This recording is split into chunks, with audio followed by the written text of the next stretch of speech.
Hello and good morning. My name is Tim Flatley. I'm the acting president of the Great Lakes region of the Navy League of the United States. Thank you for joining us today for our webinar, Merchant Marines, Their Importance to the Great Lakes and Our Inland Waterways. Today we have with us a fantastic panel of experts in the field following our opening address by Rear Admiral Mark Busby. Admiral Busby was sworn in as Maritime Administrator on August 8, 2017. Prior to his appointment, Busby served as president of the National Defense Transportation Association, a position he held since retiring from the U.S. Navy in 2013 with over 34 years of service.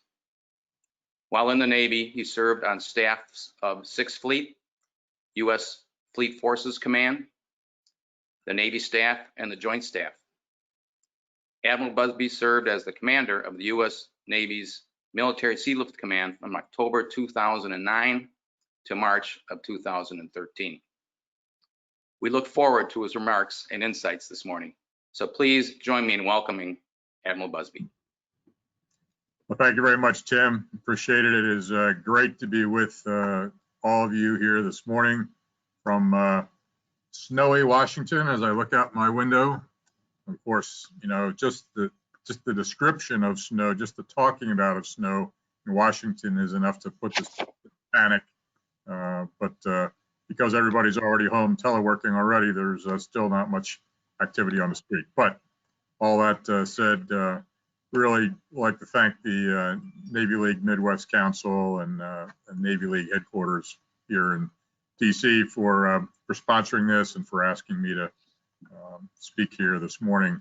You know, the Navy League is, I think, stands behind no one in their support for the U.S. Merchant Marine and Merchant Mariners all around. And there's a lot of organizations that, you know, support a strong Navy and sea power and all that sort of thing. But the Navy League, I think, really goes to the ultimate step in acknowledging the critical role that our Merchant Marine plays in both our economic security and our national security. And it's been my great privilege over the last 3.5 years now that I've been in this job as the administrator to work very closely with John Kaskin, who's of course, the legislative and government director, and who does such a great job in bringing forth merchant marine issues, along with all the Navy League leadership in making sure that the merchant marine story gets told. And it's through venues like this that we're participating in here this morning that really puts the you know, the action where the words are. So I really say thank you to Navy League for doing that and pushing this forward. You know, when we talk about merchant marine and things maritime, oftentimes, you know, the thought goes strictly to our saltwater, our coastal ports, and the deep sea part of the merchant marine. And you know, that's the part of the industry that I essentially grew up in as a lifetime naval officer, and but also having my roots starting at Kings Point at the Merchant Marine Academy and going to sea as a young man on the deep sea side.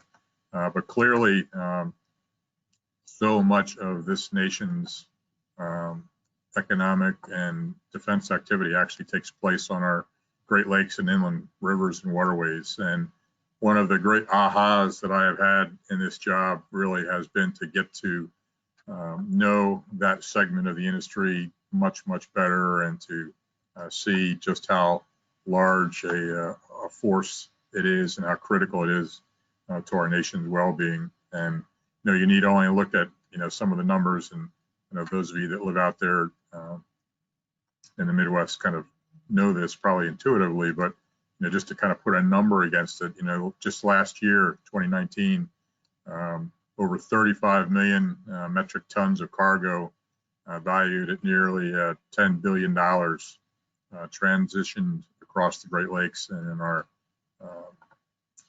inland rivers. And you know, that we are so blessed in this country to have such a intricate inland waterway system that can take all of the goods and services that are produced in our country in the kind of where you all live and funnel them down to our ports and get them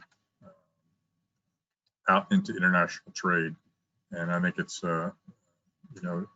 tremendously overlooked segment. And but I think this administration in particular has done a really good job in investing in infrastructure up in the Great Lakes and our rivers. And we have a bunch of different grant programs.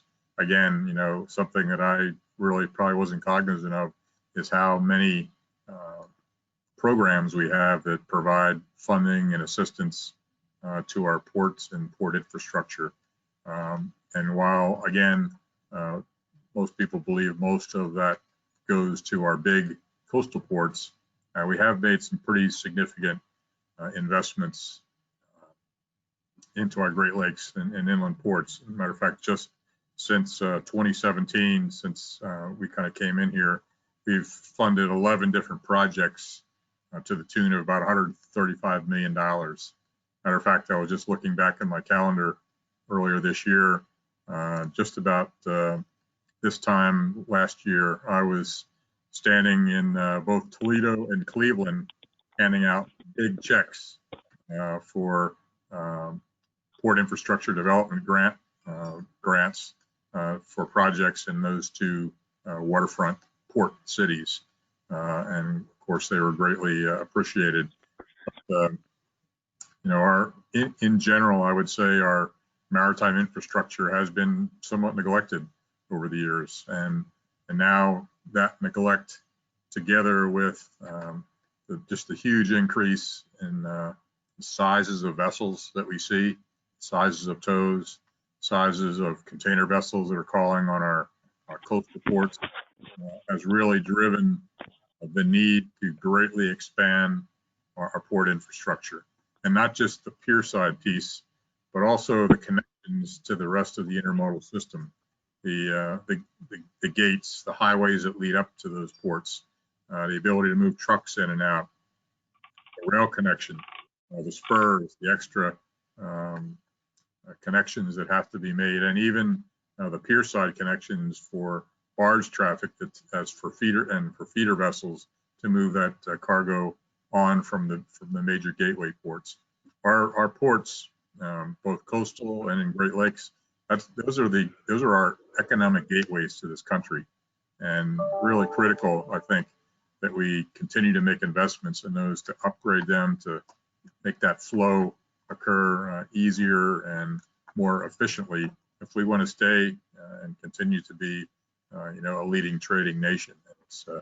There's a lot of money that's been thrown at airports. So the fact that we now have in MARAD our very own dedicated port infrastructure development grant program, I think is key. And we've had that the last 2 years.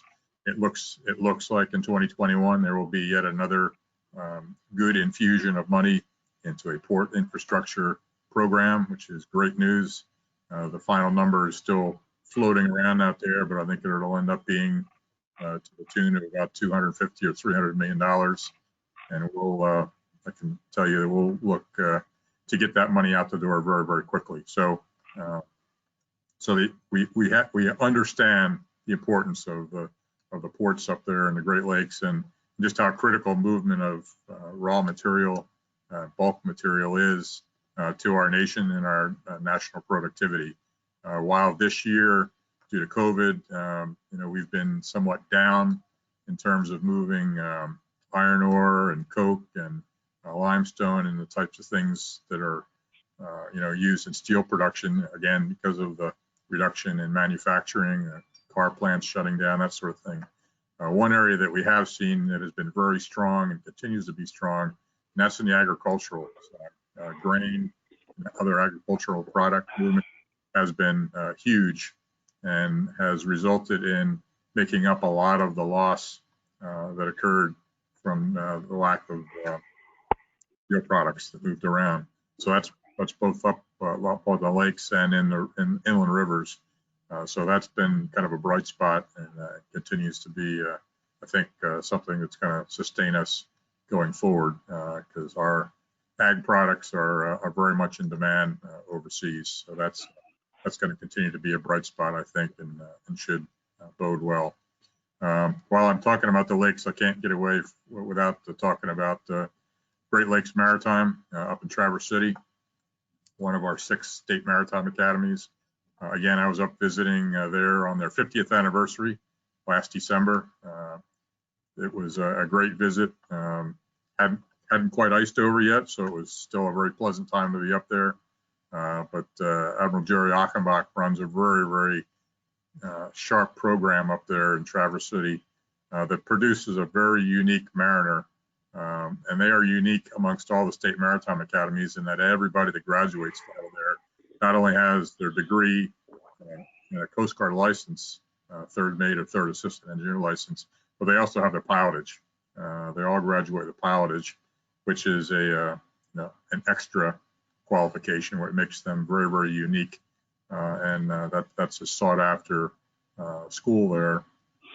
For people not just that are going to be operating on the lakes, but people that are going to be actually operating in pilotage in other areas as well. So they do a fantastic job up there, and we're very pleased with with the product that they turn out every year. It's really important. Another area that most people don't really think about in terms of the lakes, and that's shipbuilding.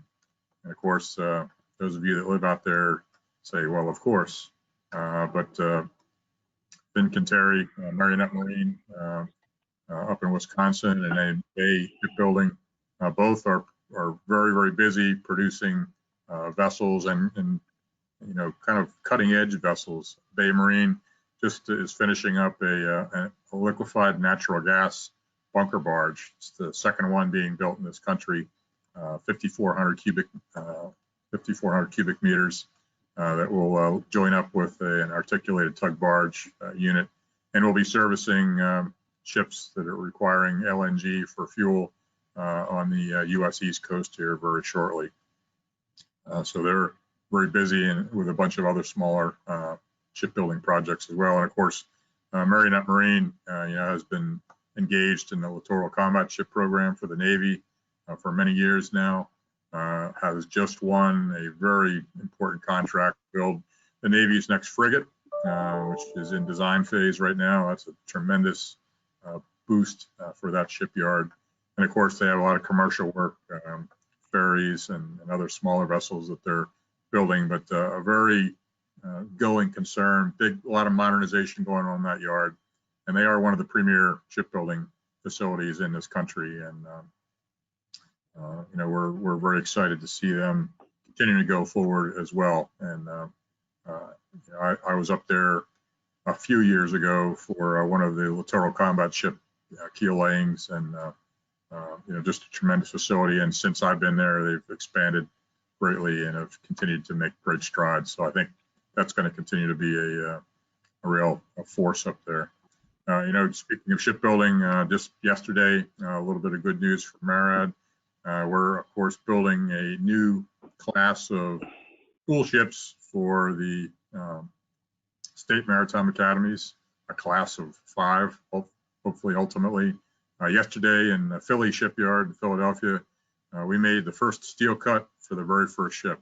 So we're very excited about that. That really gets the production going. We have 2 ships under contract right now, with all likelihood probably 2 more here in the next few months, with the 5th ship hopefully going to be in the FY22 budget. So building, this is the first time in probably about 40 years that MARAD has actually been building ships, and we're very excited about that. Hopefully that's going to spur some more activity going forward in other shipyards, and to just reinforce the criticality of the Jones Act and how fundamental and baseline that is to all of our domestic shipping and commerce. There are still people out there that would like to see the Jones Act overturned and go away. And I get asked about it all the time, and I can't imagine a worse thing to do, a worse thing for this country than to get rid of U.S. jobs, get rid of U.S. shipbuilding, and get rid of U.S. mariners' jobs.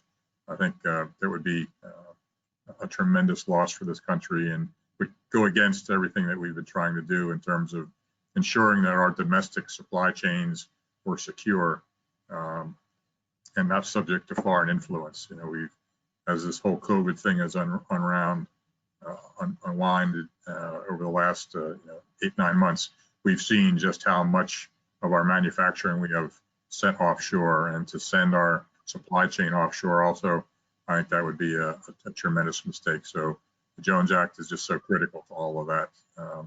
Very important we kind of keep that going.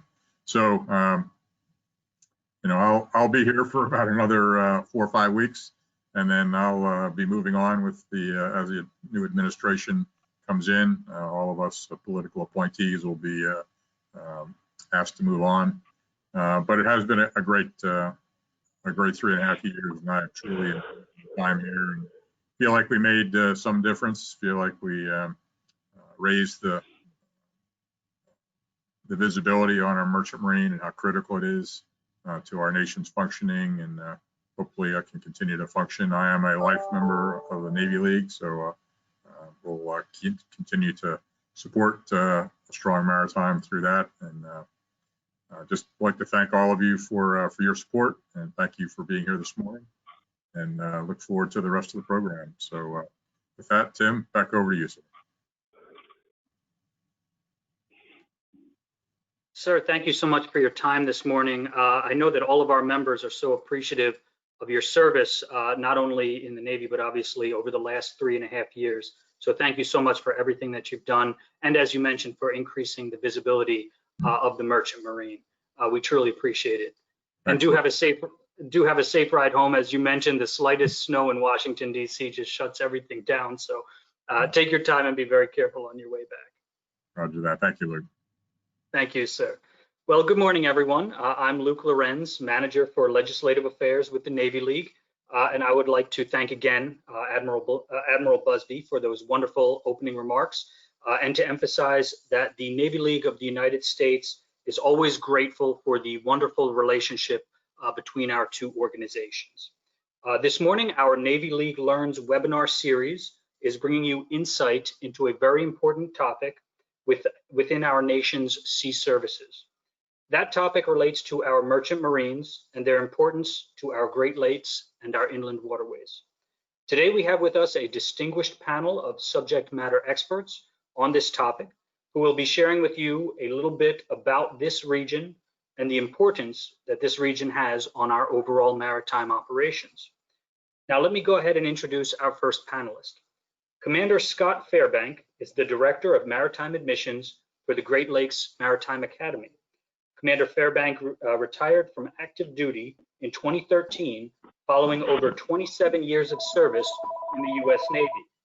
His first 9 years were spent as an electronics technician on nuclear fast attack submarines. Hold on 1 second. He was commissioned in 1995 as part of the first Seaman to Admiral class and spent his remaining years as a surface warfare officer, Dr. Toronto's office. serving on cruisers and destroyers. He holds a bachelor's degree from the University of Michigan and became the Director of Maritime Admissions at the Great Lakes Maritime Academy in 2016. Sir, if you'll turn on your camera and unmute yourself, I'll hand it over to you for your opening remarks. Great, thank you, Luke. I really appreciate it from Superintendent Achenbach and the staff and cadets here at Great Lakes Maritime Academy in Traverse City. We appreciate this opportunity to talk with everyone that's online, and we appreciate the Navy League inviting us on board for this. As Admiral Busby mentioned, we are in northern Michigan, so winter has hit, and the students are currently on winter break, and we're getting ready for our winter semester coming up here in January. So we are one of 6 state academies, and we provide opportunities for men and women from around the United States to achieve their licensing in the maritime industry. We are the smallest of the 6 academies. We have about 200 cadets on board at any given time. And of those 200, about 26 of those are part of our Navy's Strategic Sea Lift Midshipman program. When they go through our program. We are part of Northwestern Michigan College, which is actually a community college here in Traverse City. They do get a bachelor's degree. We're one of 2 bachelor's degrees that this community college offers. And they will have the opportunity to write for their license as a third assistant engineer, if they're an engineering officer, or a third mate with Great Lakes pilotage, as the Admiral mentioned, if they are part of the DEC program. Our students here, generally the school was initially started for the Great Lakes to provide officers for the Great Lakes industries back in the late 60s, early 70s, but just like the rest of the world, we've adjusted and increased our licensing program to where in about the mid-90s we shifted over to an unlimited tonnage license as opposed to just the Great Lakes tonnage. So now we're a small school in northern Michigan that provides mariners nationwide. Only about 15% of our incoming students are actually from the Great Lakes region. The rest are from around the country, from Alaska to Hawaii to Florida, South Carolina, all over. About 20% of them are matriculating straight from high school. The rest are generally career changers. The story I get most often is that they're tired of the cubicle. So they decide to investigate other avenues for a career, and we come up in that search, and that's what we try to do. So a large second career, and there's no age limit. So we have students here from 17 all the way to their early 60s going to school. So we're really open to anybody that's qualified and would like to get into the industry. I mentioned we're part of the Northwestern Michigan College, and as part of Northwestern Michigan College, we fall under their academic program, and we also fall under their veteran services program.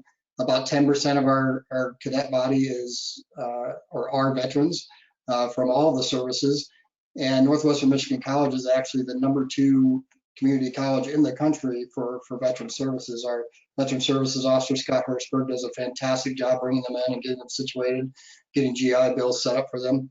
And it's been a really great program for veterans to transition out of the military, whether we've had retirees or those that have done their 4 years and decide to move on, and we're open to all of them. It's been a great job. We are working for an engineering program that specifically focuses on military veterans that have an engineering background at sea, both on the Army watercraft and the Navy. So we are piloting that and trying to get that approved for education in the future. One of the most popular questions I get as an admissions guy is what are the job prospects? And I think most people probably on here are familiar with the shortage of mariners that's in the industry's future. We, in the Great Lakes, I always like to say when I first took the job, they said 100%, we'd have 100% job placement.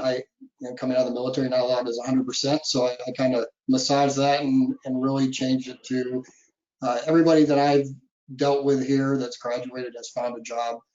May not be the first job they want, but they've all found employment when they've graduated, and in a myriad of industries, whether it's Great Lakes, saltwater. We have a lot of students coming up from the Gulf that specifically for the pilotage, and they go back down there, and specifically New Orleans, and get into the industry down there.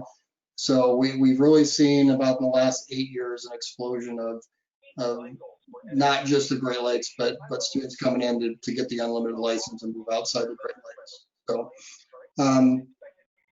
we do have, like most colleges, we do have some attrition. We've taken care of most of that, but a lot of that is normally monetary. So they have some financial issue that they can't complete the program. Luke's going to mention it near the end, but we do have probably around 30 maritime specific scholarships for students that want to come in. And the Navy League has generously set up another scholarship through the Wisconsin Navy League. And we're trying to get that finalized soon, and that'll be offered to our students. So Luke, that's really all I've got. I know I've got limited time here, so I will turn it back over to you and wait for questions at the end. Thank you so much, sir. That was a tremendous introduction. And of course, as you mentioned, we will have the question and answer portion at the end also. Today on our panel, we also have Ms. Amy Andres. Ms. Andres is the Executive Director for the Inland Rivers, Ports, and Terminals Association. She encourages continued cooperation with local, state, and federal authorities, as well as other waterway associations to promote the value of the inland waterway system. Ms. Andres is an accredited maritime port executive awarded by the International Association of Maritime Port Executives and recognized by the Maine Maritime Academy and Loeb Sullivan School of International Business and Logistics. She serves on the board of directors for the National Waterways Conference and the International Association of Marine Port Executives. Ma'am, if you will turn on your camera and unmute yourself, I will hand it over to you. Good morning. Thank you. Thank you so much. And thank you to the Navy League for the invitation and to Admiral Busby for his continued support for the inland waterways. His term there at Maritime Administration has just been outstanding, and he has made a difference. The entire staff has. So thank you so much. The Inland Rivers, Ports, and Terminals, the acronym, as everybody has one, is IR.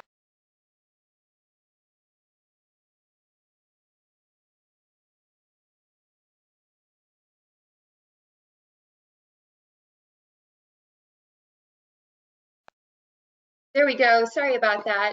The Inland Rivers, Ports, and Terminals, IRPT, the acronym, is the nation's Inland Waterway, Port, and Terminal Professionals Association.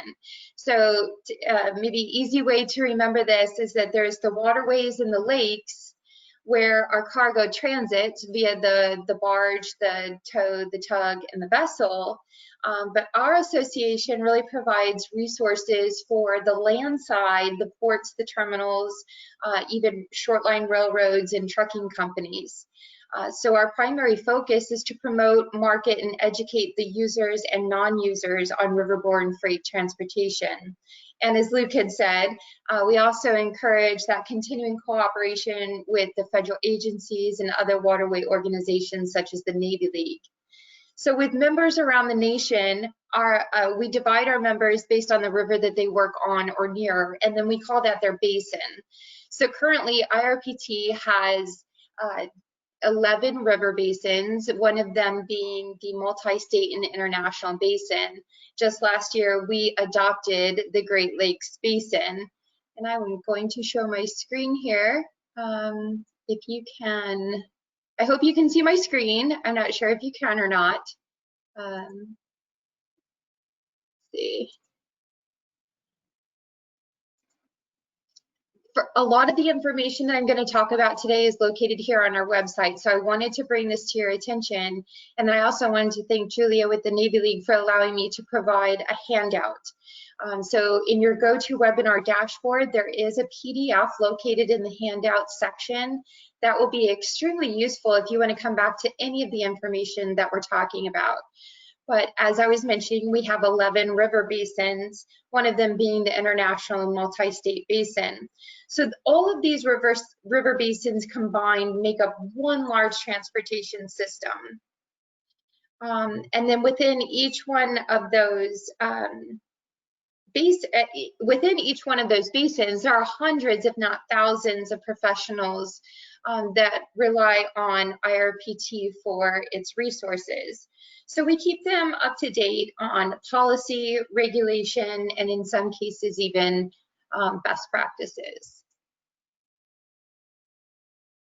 So oftentimes our Great Lakes port and terminals, and especially our inland waterway, our inland river system facilities, they're oftentimes very small staff size. A lot of our professionals wear so many hats on a daily basis. And so a lot of times you might have one port director that handles even operations on the dock, accounting, HR, you name it. So they all wear these different hats and they really don't have the time needed to monitor the Federal Register, the grant opportunities, etc. So that's where IRPT comes in and provides that resource. So we alert our members if there is something pertinent to their facility, maybe to the cargoes that they're handling. And we do that by e-blast, meetings and calls, you know, if something arises in their region for their facility or even their operations. And then just this year, we created a mobile app that's accessible through any smartphone or tablet. You can access it in the App Store. It is free to download and it's free to use. You don't have to be a member to use it. So this app offers notifications regarding navigation notices, if there's a lock outage or if there's maybe a dredge that may be in the river working. It provides notifications for member news, career opportunity notifications, and a whole lot more. And then in the app, you can actually choose which notifications you'd like to receive. But today I wanted to talk about the mariners on our river system and in our lakes. So we have on our website, under the initiative section, career opportunities. So if we just hover over this initiative section, and you can find all of this on www.irpt.net, and then you hover over initiatives, there's a career opportunities section. So it's our goal at IRPT to connect knowledgeable job seekers to our members' open job opportunities. So because after all, the employees are our greatest asset, and how they are managed increases our profitability at our ports and our terminals and keeps our cargo moving for the nation. So several times a week, we monitor our members' job postings. We include them on our website. We send out notifications through our social media outlets and then through our IRPT app. But then we also have this general page on our website where it's the interactive map. We categorize the posting based on the geographical location of the opportunity, and then we give the job seeker the description of the opportunity and how to apply for that job. I will say one of the biggest challenges that we have in our industry is education and awareness of the different careers that we have available and attracting, you know, that new labor into a lot of these open positions. So in that handout section that I had mentioned before, I have included, you know, just a quick 3-page whenever you have time to read it. But it's a PDF document that just describes the different career opportunities, the career title, the education requirements, the average salary, and then the actual description of the opportunity itself or the position itself. A lot of that was provided by the Who Works the Rivers Association that we're a great partner with. But then we added to that to include the shoreside facilities. So there's a lot of really great information in there, and we're happy to connect any of our job seekers with our members' open positions. Never hesitate to email me if I can help provide that connection. So Luke, back to you. Well, thank you so much, Ms. Andres. And that app that you mentioned is really quite fascinating. That's fantastic work from IRPT. So thank you for mentioning that. And I'm sure you'll have a chance to talk about it a bit more during the question and answer portion. Thank you. Our third panelist today is Mr. James Weekly, President of the Lake Carriers Association. Mr. Weekly is a graduate of the Coast Guard Academy, serving 10 years on active duty and 13 on reserve. He worked for Interlake Steamship for 7 years in personnel and operations. And after being released from a 1-year recall to active duty after 9/11, he became president of the Lake Carriers Association. So, sir, if you'll turn on your camera and unmute yourself, I'll hand it over to you for your opening remarks. Thank you, Luke, and thanks Admiral Busby and the Navy League for inviting me to this panel.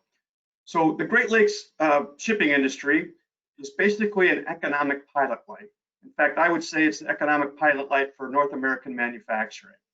Today, I'm going to be talking about 3 securities and a kid's book on shipping.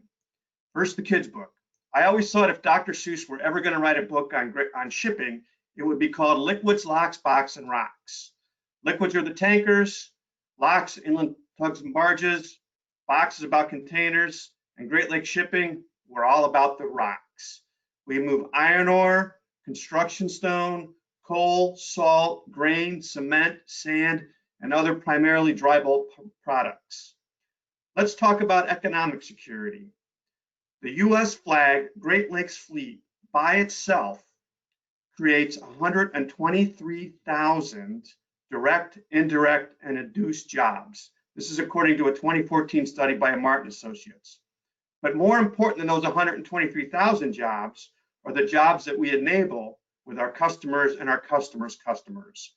According to a Department of Homeland Security study, a 6-month outage of Great Lakes shipping would result in 11 million Americans losing their jobs and a $1.1 trillion economic import to our Great Lakes, to our nation's general GDP. How do we do that? How do we create that economic impact? Well, it's all about efficiency. On 1 gallon of fuel, we can move 1 ton of cargo over 600 miles. In fact, on average on Great Lakes, for every ton of cargo we move through the season, we consume a single gallon of fuel. We can also unload it at up to 10,000 tons per hour on our self-unloading dry bulk ships. Also part of that efficiency equation is the size of our ships. Our 1,000-foot vessels, or our footers as we call them, can carry up to 70,000 tons of cargo on a single load. And also keep in mind, these ships are as long as an aircraft carrier along the waterline. And if they stood next to the Empire State Building, they'd be almost as tall, reaching up to the 102nd floor. So size of the ships definitely adds to our efficiency. In fact, in 2013, Esquire magazine pronounced our 1,000-foot ships perhaps the most important ships in the US flag fleet. A few words about Homeland Security. Homeland Security is what takes place within our borders. We have an Eyes on the Water program. It started on the Great Lakes. In fact, when I was recalled at 9/11, that's one of the things we started. And that is that US flag crews are the best to observe things on the waterway that are out of place. US flag ships are not only a lower risk profile from a Homeland Security perspective, I would argue that they are Homeland Security assets, not Homeland Security liabilities, as some foreign flagships could be. Let's talk a little bit about national security. Admiral Busby talked about the Military Sea Lift Command and the national security aspects of the sea lift that we provide to support our troops when they're deployed overseas. The Ready Reserve Fleet is often manned by Great Lakes mariners. In fact, in the first Gulf War, a majority of those sailors that were manning up those Ready Reserve fleets had Great Lakes experience. Why? Well, for one reason, we were able to take our people that weren't sailing on vacation and rotate them to seagoing billets. But perhaps more importantly, we have steam licenses on the Great Lakes. Those are disappearing in deep sea and they're needed by the Ready Reserve Fleet. And we still operate steamships today on the Great Lakes. One thing I remember learning as a Sea Cadet when I was a Ticonderoga Division back in Sacramento, California, was that in the history of the world, no nation has ever lost maritime supremacy and ever regained it. Think about it. The Spanish, the Phoenicians, the British, they all had maritime supremacy. They controlled the sea lanes, they lost it, and they never regained it. I would argue that coming out of World War II, the United States controlled the sea lanes and had maritime supremacy. I hope we never lose that, because as history shows, we'll never gain that back. The U.S. Merchant Marine, particularly that here on the Great Lakes, is part of our nation's security profile, providing economic, homeland, and national security. We are an economic pilot light, not just for the U.S., but for the entire North American manufacturing. Remember the book, Liquid Locks, Box, and Rocks? Well, Great Lakes Shipping, we rock America. Luke, back to you, sir. Thank you so much, sir. And I especially appreciate that insight you gave us. No nation has ever lost and regained maritime supremacy. I'm going to remember that. That is absolutely fascinating. That's a tremendous insight. We're now going to move into our question and answer portion. So, Mr. Weekly, if you'd like to keep your camera on, I will ask Mr. Fairbank and Ms. Andres to also turn their cameras on.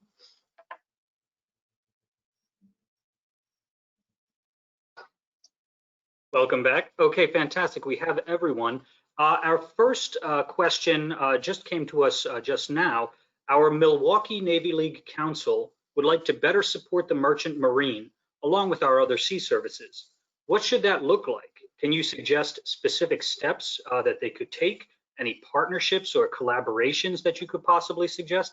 I'd like to hand this off first to Commander Fairbank, but I would be very interested to hear Mr. Weekly and Ms. Andre's response afterwards as well. Commander?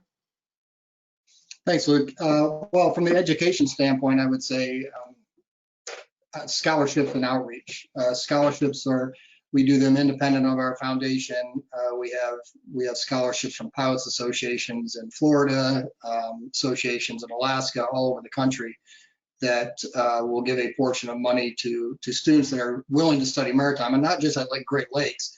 You can word the scholarship any way you like. It can just be for a high school student that wants to work in the maritime industry. They can go to one of the licensing academies, or they can go to a union school and use that scholarship to help defer the costs. The second part of that would be outreach. We have 2 people that work in our admissions office, so we can't get to every maritime high school or high school that we want to in every state, but we do focus on very maritime-centric populations and schools that have a maritime program within them. But the Navy League throughout the country can reach out to local schools that have the high school ROTC units, and just get, put that bug in there about not only, active duty Navy and military, but the maritime service, because I would bet most high school students are probably like me when I was in high school many years ago, and they don't know much about maritime and what actually got their clothes on their back. So, I think those 2, outreach and scholarships from the education standpoint, would be a great help.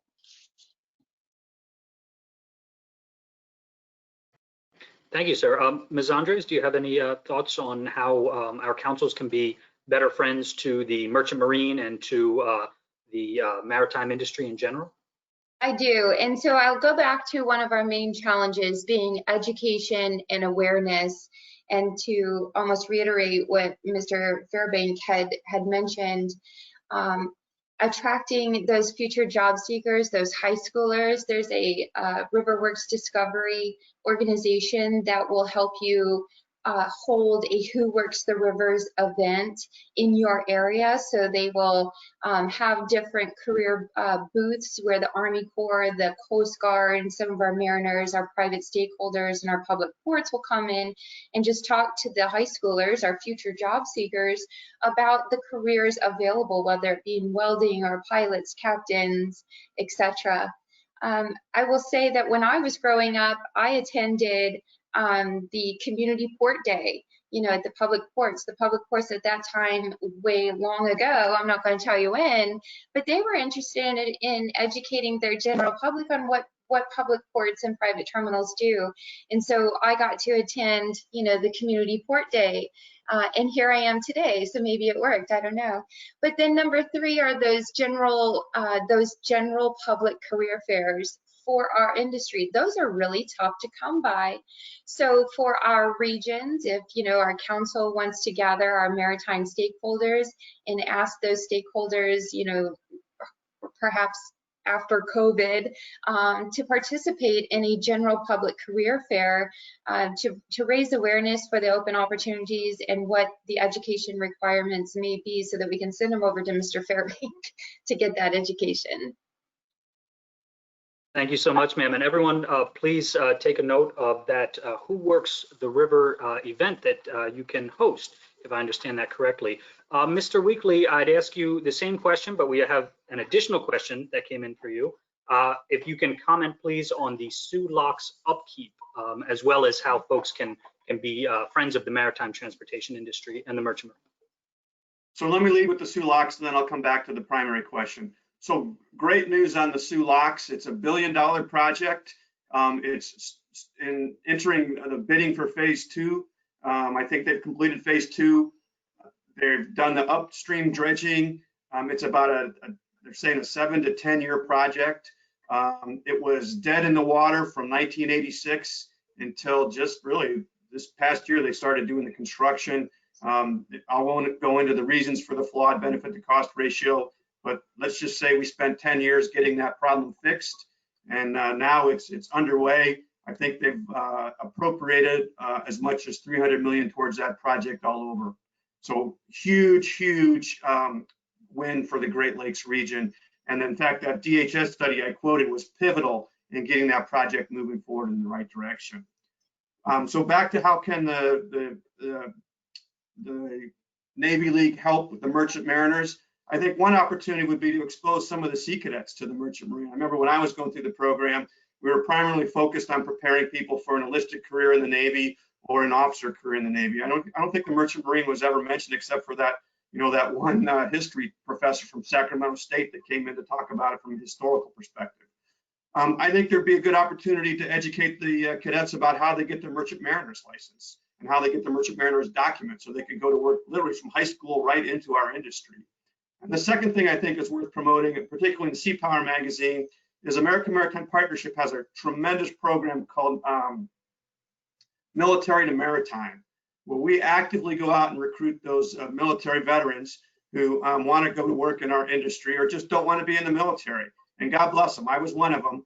And I'll tell you, on our ships, we pay better, we feed better, and you sleep better. So it's a really good career. I'm sure Commander Fairbanks could verify that. Nothing worse than coming off the 4 to 8 in the morning and going right to work on the workday, right? On our ships, you come off the 4 to 8 and you're off for the next 8 hours. So it's a great job. And in our industry, we can still go what we call it through the hose pipe. It's kind of like what they call a Mustang. You can start out as a deckhand and you can retire as a captain. And ironically, on our ships, we have 2 former enlisted Marines that are sailing right now. In fact, they were both at the White House when President Trump kicked off the executive order to promote the military to maritime program. So that's something I think that the Navy League can help us do. And we really appreciate the support that the Navy League gives the Merchant Marine. We're not an armed service, but we think we're in the service of our nation. Thank you, sir. And as a military veteran myself, I can say pay better, work better, sleep or eat better, sleep better. I can't think of anything that's missing there. That sounds like the trifecta for every veteran, what they want. So let me, I want to try and work in a couple questions here because I know we're short on time. I'll start with Ms. Andres. If you could tell us a bit about how COVID has been affecting the maritime industry and the industry in the Great Lakes. And then I would also like to ask folks on the panel a question that just came in about the need for icebreakers in the Great Lakes region, if you could comment on that. So we'll start with Ms. Andres and then maybe we'll move to Commander Fairbank after. Thank you so much. So our industry is learning this COVID impact and process and trying to keep everybody safe, just as the general public around the world is. So a couple of things that have been helpful that our members have implemented, I guess, were the safe workspaces, education on what to look for, making sure that our employees know if you're not feeling well, stay home because we don't want you to pass it on to all of our other workforce. But protecting our shores, making sure that we're monitoring our towboat employees, our barge employees as they are docking at our facilities, so that we are stopping the spread.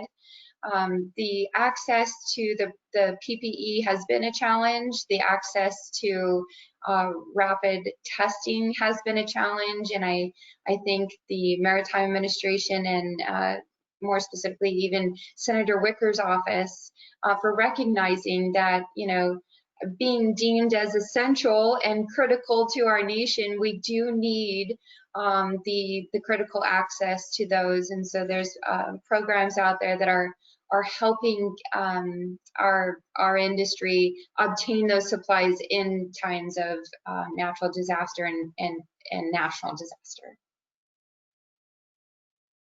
Thank you, ma'am.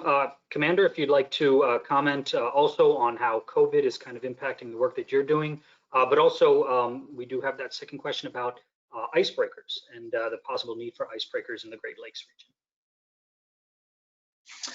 Yeah, so COVID, I mean, it's hit the academy, kind of like every other college in the country, I think. I mean, my oldest daughter is a sophomore at a college in state, and she is total virtual, whereas our academy, at least in the fall semester, we were in labs in smaller groups, spaced out, following all the guidelines set out by Northern Michigan College. But then most of the lectures that could be done were done online. And I know now we're looking at a possible late start and maybe 100% virtual in the spring. But in our industry and education side, that's pretty hard to do when they're supposed to be taking apart diesel engines and they're supposed to be plotting on charts and doing navigation and radar plotting and all that stuff. So it has been a challenge, and it's also been a challenge in recruiting, because that's really the parents' first question is how's the education going to be delivered? And we have seen all types of students, all ages, kind of defer to maybe next year when everything sells out. So that's created a little bit of a challenge. On the icebreaker side, I'm not sure I'm totally qualified to speak on that. The Coast Guard cutter Mackinac is a dedicated icebreaker in the lakes, and then I believe they have 8 other reinforced hull buoy tenders that do ice breaking. And I'm not sure everybody's aware, but the Great Lakes water levels have been increasing. I've lived in Traverse 10 years, and I can remember seeing about 150 feet more shoreline than I can see now. And in Traverse City, the water levels are actually above the docks that aren't floating. So that's created a little bit of problem. And there's been some articles recently throughout the state about the increased water levels and the ice flows, because these ice flows can actually damage hulls to the ships that aren't actually constructed to take on that type of environment. So, but I think with Jim's background in the Coast Guard and the lake carriers, in fact, I think I saw his name in a Detroit News article discussing this very topic. So I'll hand it off to him. So first, let me talk about COVID, then I'll pivot to ice breaking. So COVID, the biggest impact on our industry, thank God, has been lack of cargo. So the good news here is right from the beginning, a shout out to Eric Peace, my operations guy, and Tom Rayburn, my government relations person. Together, they put together an outstanding response plan, and it was actually a prevention plan and a response plan. And then we had quick action, what to do if you get a suspected outbreak and how you prevent that from happening. So working those two together, I think we're a really good combination. But really, most of the credit goes to our chief engineers and our captains, who incorporated the COVID prevention and response into our strong safety culture. So there have been some suspected cases. There was, I believe, a confirmed case on a non-LCA enrolled vessel, but as far as LCA enrolled members, no confirmed cases on our members. So that's a good thing. The bad thing is the cargo impact. Admiral Busby talked earlier about how that has impacted our customers. The steel mills are down around just above 70% capacity. Last year at this time, they were up around 80%. So we've seen a strong impact on our ability to carry cargo. At one point, we had as many as 13 ships laid up that should have been sailing out of our fleet of around 50. And now we've probably got 5 left at the dock that should be sailing. With regard to ice breaking, that is probably our most critical issue right now that we've got the Soo locks moving. If you look at the winter of 2018 and 19, $1 billion economic impact to the U.S. economy based on the cargoes we didn't move because ships were either stuck in the ice, they were forced out of the channel and grounded because of inadequate Coast Guard ice breaking, or they were literally sliced open and taking on water because they were trapped between 2 ice flows because there was no Coast Guard assistance available. So there are 2 solutions. The first is to build a Great Lakes sister ship to the Mackinac. We're working with some of our congressional appropriators to get that done. That was actually the original plan in the Coast Guard's response to replacing the old Mackinac. Somewhere along the line, that got cut, and they're down to 1. If you go back to the late 70s, early 80s, there were 20 icebreakers on the Great Lakes between the Canadian fleet and the American fleet. Now we're down to 11. So it's an economic issue and it's a safety issue. And really, we need a second heavy icebreaker because remember, our ships are 105 feet wide. The Mackinac's 50-some feet wide, and you need really 2 passes sometimes to break the channel. So that's the capacity issue. The other issue, and we're trying to address this through a bill called the Great Lakes Winter Commerce Act, and that is to fix the metrics that the Coast Guard uses for ice breaking. Currently, they break ice under a 1936 executive order that says they're supposed to meet the reasonable demands of Congress. Well, that is interpreted differently on the East Coast than it is on the Great Lakes. So the East Coast gets a white glove service, and the Great Lakes, the reasonable demands of commerce are limited to only 4 waterways, so only 4 connecting waterways. In order for one of the 4 waterways to be restricted, you have to have 2 vessels simultaneously beset in the ice, right? So a vessel comes, one gets stuck, vessel 2 has to be stuck, and they both have to be stuck for 24 hours before that waterway is considered restricted. So no wonder the Coast Guard meets their criteria of keeping the waterways unrestricted for 95% of the time or better, because you can't even get to those waterways, right? You can't get to the St. Mary's River if you can't get through Whitefish Bay. And guess what? Whitefish Bay is not a Tier 1 waterway. So the metrics are severely flawed, and they're what's giving the Coast Guard the ability to reduce their ice breaking capacity while continuing to claim victory. You set the bar low enough, and you can accomplish the goal. And what we need to do is redefine the bar and be very clear that I'm not being critical of the men and women of the 9th Coast Guard District. What we're trying to do is give them the resources to adequately do the job, because it's not just the economic impact, and it's not just the safety to our sailors, it's also flood control. As Scott was pointing out, there's a higher water level, and we need those icebreakers to clear the ice jams in the rivers that prevent the water from backing up into people's homes and destroying property. So it's a multifaceted, it's a very important issue, and I don't think it's understood outside the Great Lakes Basin. It's a big challenge for us going forward. Thank you, sir. I'll say I certainly didn't understand the extent of the problem until listening to you just now. And as you mentioned, having metrics that are not meeting the needs, that's the base of the problem right there. We are getting down to our final 5 minutes, unfortunately. So let me go ahead and start with Mr. Weekly this time and ask, what are the greatest challenges facing the merchant marine and the inland waterways transportation system over the next 5 to 10 years? Where would you like to see investment, improvements, maybe some more congressional attention? If we could start with you, Mr. Weekly, and then maybe make our way to Ms. Andres and Commander Fairbank, and we'll kind of close out that way. Well, I'll be brief on this one. First of all, life ain't easy for a lock named Sue, and we continue to make progress there. And God bless the Army Corps of Engineers. You give them a mission, and they are focused, and they're getting that one done. So life's going to get a little bit easier for that lock named Sue. And secondarily, I won't beat that dead horse anymore, but ice breaking. We need metrics that work, and we need resources to do the job. Ms. Andres?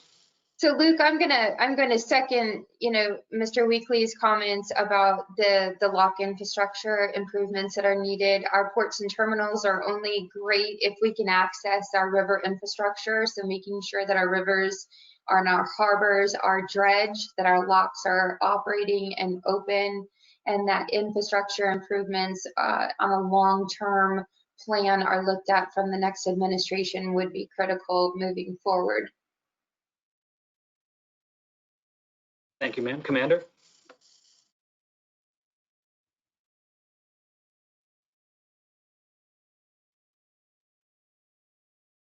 I think you're up.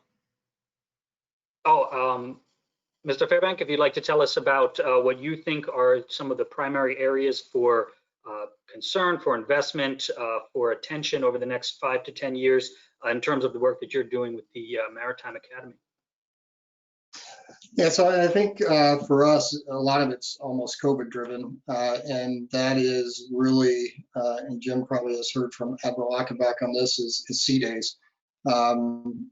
What's really impacted, and this goes for every maritime academy in the country, it's each of these cadets has to do a number of days at sea over 2 to 3 sea projects to be able to qualify to take their license. And so we're going to need a lot of input from industry and a lot of input from the government agencies, MARAD and MSC, to get all this backlog of students that over the 9 months, which seems like a long time in a pandemic, but it's even larger amount of time for these cadets that have been trying to get at sea to qualify for their license. So there's going to have to be a lot of work done to kind of decrease this backlog, get them through the ships. You can only put so many on each ship.